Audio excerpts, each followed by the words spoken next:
years ago. We were still calling it a war back then. We had no idea what was coming.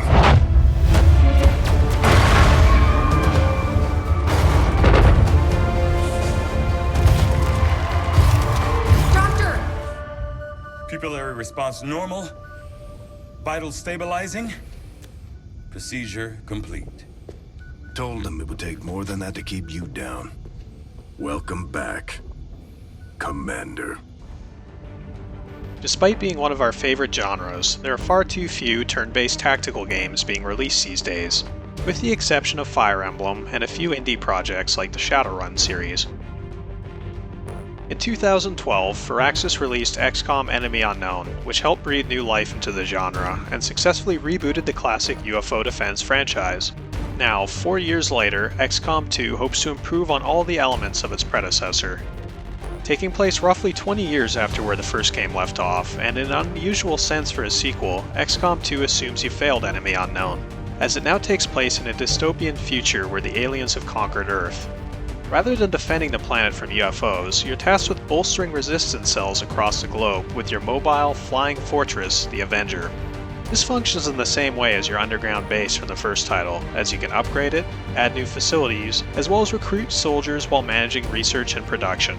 The core concepts are similar to Enemy Unknown, and you're faced with a constant race against the clock, since the aliens are focusing on developing something called the Avatar Project. Certain missions will act to halt or delay the progress of the project, but it's game over for you and the people of Earth upon its completion. Your efforts continue to impress, Commander. The loss of this facility and the recovery of the alien specimen will no doubt impede their work on the Avatar Project. There's also dark events, which can provide random modifiers and buffs to the aliens you encounter. Occasionally, you'll be prompted to complete guerrilla missions, which allow you to prevent a dark event. You're unable to stop them all though, and you'll typically have to pick and choose which event is most pressing. The world map functions similarly to Enemy Unknown. You'll set up a base and will be able to scan the map for certain points of interest. Building radio relays in countries will increase your monthly budget, and continental bonuses make a return, adding some elements of strategy and planning. Upon scanning the map, you'll frequently be interrupted to go on missions, which are all procedurally generated with varying objectives. These objectives range from escorting an NPC, saving civilians, eliminating a target, or killing every alien in an area. The turn-based combat is what you'd come to expect from an XCOM game. Death is permanent, and your soldiers can still possibly miss a point-blank shot, which otherwise has a 97% success rate. Stealth has been added, which can allow you to strategically place your soldiers and set up ambushes with Overwatch, but a lot of the time you'll feel rushed as there isn't much time to complete the objectives in most cases. Taking one extra step is sometimes enough to alert enemies to your presence, so you really have to balance between moving cautiously and completing a mission as fast as possible. That element of randomness can be a detriment, as sometimes a civilian could block a ladder and thus seal off the only way up to a rooftop extraction. Or a ridiculous amount of enemies could spawn directly on top of a transmitter you're otherwise supposed to protect. Which leads to one major issue with XCOM 2. It's extremely luck-based, and these random factors can cause you to fail a mission with very little control. You can still recover from failed missions, but it does feel a little unfair, and can be a major downer for Iron Man playthroughs, in which you have only one save file. The soldier classes feel a lot more fleshed out and distinct from one another, as they all kind of blurred together in the previous installment.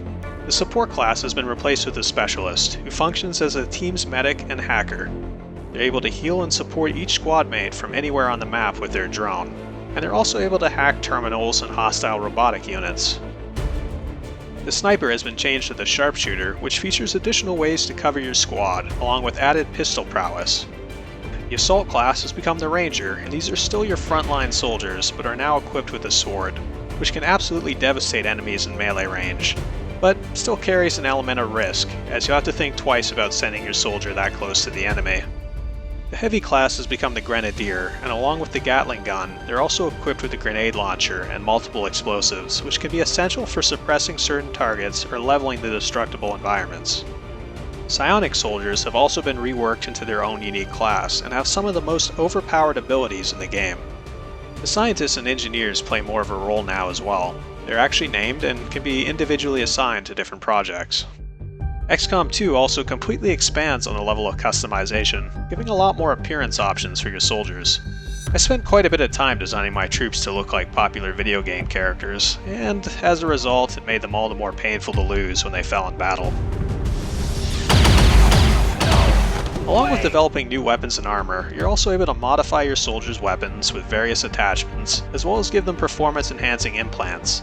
While all of these customization options were quite welcome, this resulted in some completely broken and overpowered combinations, as towards the end of the game my soldiers felt like superheroes and the majority of the risks involved in XCOM were taken away.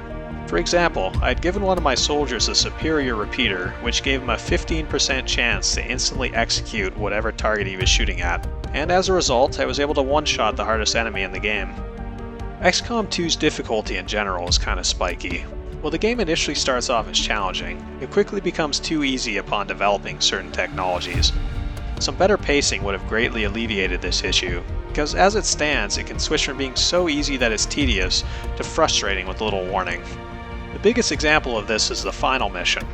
You pretty much have to reach a point where all the content in the game is trivial before moving on to this mission, because it's exponentially more difficult than anything else.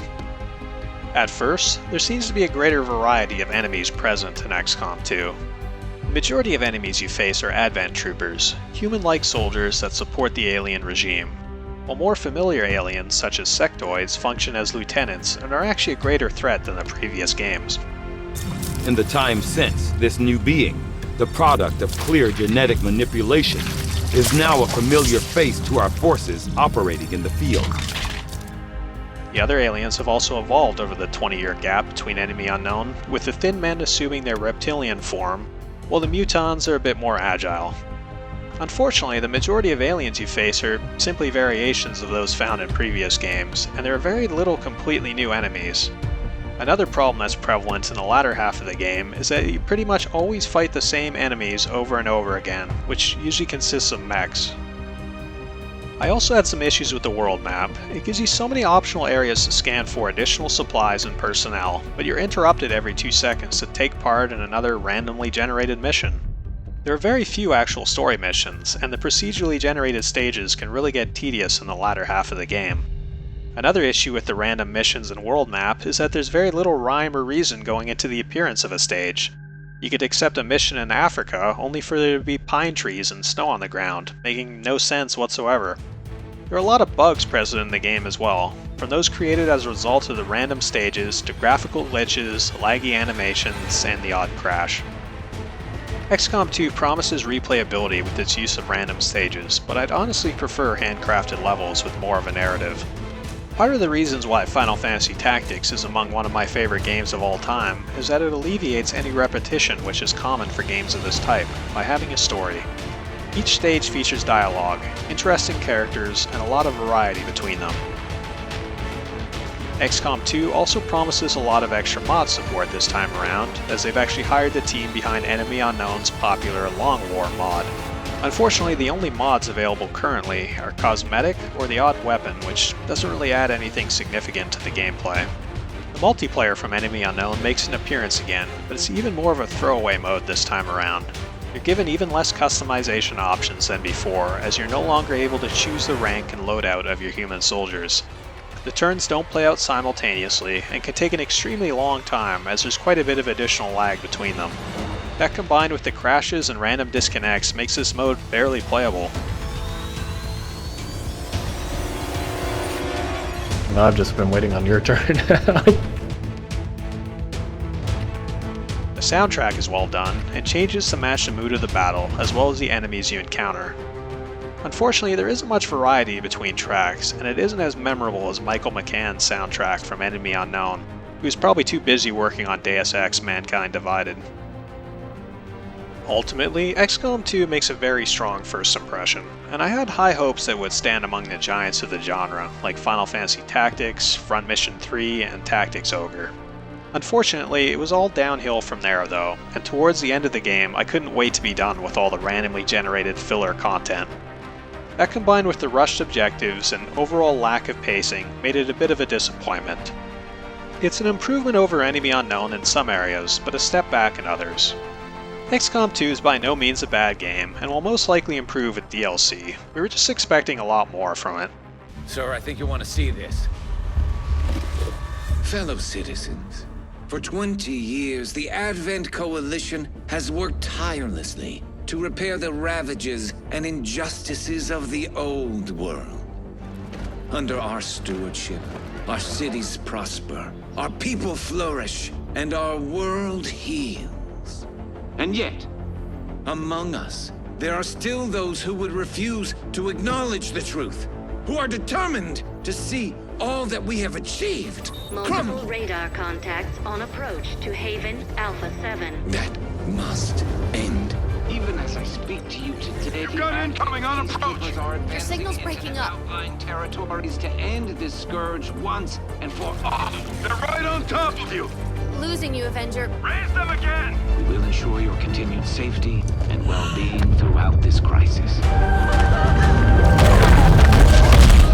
Get your people out of there! With your cooperation, we will overcome these radical elements and usher in another 20 years of peace and prosperity. They don't stand a chance. Commander, we should get a squad ready to deploy.